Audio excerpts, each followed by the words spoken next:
Et bonjour à tous. Salut. Bienvenue dans cette vidéo d'explication des règles de Dôme. Dôme, c'est un jeu pour jouer de 1 à 4 joueurs à partir de 10 ans pour une durée d'à peu près 45 minutes. Le but du jeu, ça va être d'accumuler le plus de points d'influence possible. Mais pour ça, la mise en place. Exactement, Oui. exactement. Pour commencer, on va sortir le matériel. On va installer les pions nourriture juste ici et on va assembler la piste de Dôme. On va choisir le plateau quête avec lequel on a envie de jouer. Là, pour l'explication, on a choisi le plateau A. Chaque joueur va récupérer son deck personnel ainsi que les jetons de la couleur correspondante.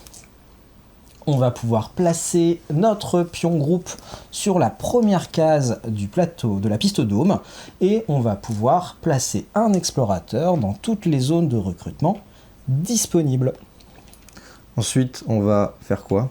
On va installer les cartes, exactement. Tout à fait, les nerfs de la guerre dans ce jeu finalement. Exactement. On va commencer par installer le troc permanent qui est juste ici et on va faire la mise en place pour le troc. Suivant le nombre de joueurs, on supprime un certain nombre de cartes, on mélange tout ça et on va faire 8 paquets.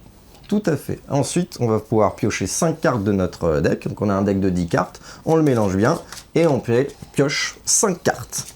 Et là, on va pouvoir jouer. Le jeu se décompose en 3 phases pour un joueur. Donc on va jouer chacun notre tour et à notre tour on fait ces 3 phases. La première phase, c'est la phase d'action. Ultra importante, il faut jouer toutes ces cartes. Voilà, donc vous avez vos 5 cartes, il faut absolument toutes les jouer. C'est vraiment primordial, même si ça vous intéresse pas, on vous connaît. Donc du coup, quel type de carte on va pouvoir avoir? On a tout d'abord la carte nourriture. La carte nourriture qui va nous permettre de récupérer des petits jetons nourriture qui des sont points juste de ici. nourriture, tout à fait. Ensuite, on va avoir des personnages. Les personnages comme ceci, qui vont pouvoir être activés en payant les points de nourriture qu'on a accumulés. Donc par exemple, mon chasseur de pluie, là, pour 1 point de nourriture, il a 1 point d'exploration. Pour 0, il ne fait rien du tout. Ensuite, on va avoir du coup les explorations.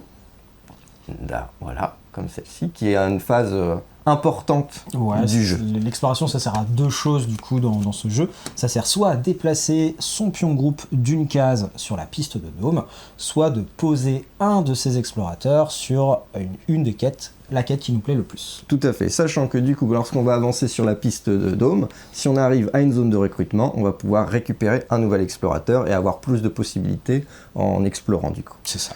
Pour les quêtes, du coup, on a les quêtes rectangulaires comme celle-ci, qui sont des quêtes personnelles. On va y placer nos petits personnages. Et dès qu'à un moment, on atteint le seuil, là sur cette quête par exemple, ça serait 2, on couche nos 2 explorateurs et on applique tout de suite l'effet de cette quête. Là, en l'occurrence, ça serait de gagner, du coup, 2 points de nourriture supplémentaires. C'est ça. Ce sont des quêtes personnelles, donc du coup, on peut être plusieurs. Il n'y a aucun problème. Pourquoi on vous dit qu'elles sont des quêtes personnelles? Parce qu'il existe les quêtes communes. Tout à fait, on peut en voir un juste ici, parce que j'ai une quête juste ici. Ces quêtes changent un petit peu la résolution, pardon. On va pouvoir jouer des explorateurs également dedans. Et quand la totalité des jetons explorateurs atteignent la valeur indiquée juste ici, on va la résoudre. Donc là, en l'occurrence, le nombre de joueurs plus 1, il aurait fallu 3 explorateurs. Tout à fait, dès que 3 explorateurs sont présents, on applique l'effet. Donc les effets sont un petit peu différents. Il va y avoir un effet selon si on est majoritaire, présent ou absent de la quête. Donc voilà, ce sont des quêtes qui permettent un peu plus d'interaction entre les joueurs. Voilà. Dernière carte possible, la carte espoir. Oui, l'espoir, c'est un peu le nerf du jeu. Il faut répandre un message d'espoir, c'est pour vulgariser l'argent. Oui, tout à fait. Ça sert à acheter des nouvelles cartes. Par exemple, on pourrait acheter cette Vandale, qui a un coût de 3. Tout à fait. Pour 3 espoirs, je pourrais la récupérer et la placer dans ma défausse. Lorsque je récupère une carte, hop, j'en dévoile révèle tout de suite la nouvelle, tout à fait. Et ça nous laisse plusieurs choix. Et on peut tout à fait acheter plusieurs cartes au cours de notre tour. Donc ça, c'était la deuxième phase. En fait, c'est lors de cette deuxième phase, la phase de troc, qu'on va pouvoir acquérir de nouvelles cartes. Je reviens un petit peu en arrière avec les personnages pour vous expliquer un point de règle important. C'est que cette Vandale, par exemple, eh bien, pour faire son effet, c'est 2 points de nourriture. Imaginons que je n'ai pas du tout de nourriture et que je doive la jouer, parce que je vous le rappelle, je dois jouer toutes les cartes de ma main. Celle-ci meurt, malheureusement, elle est sortie du jeu, et je vais devoir rajouter une carte malheur à ma main.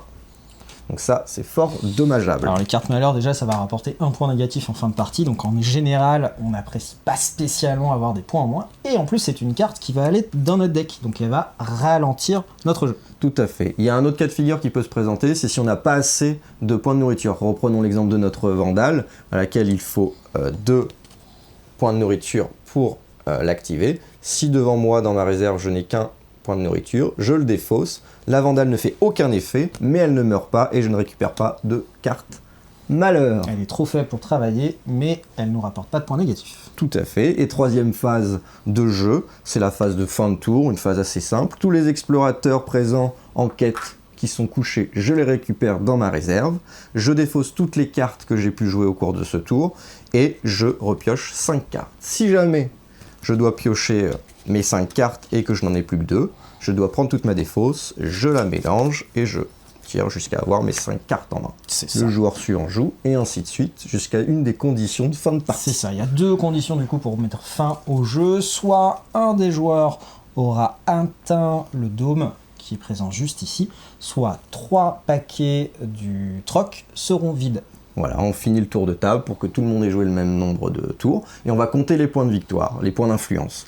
Les points d'influence, en fonction d'où est notre jeton groupe, vont nous rapporter des points. Ici, là, orange aurait 3 points et bleu 5 points.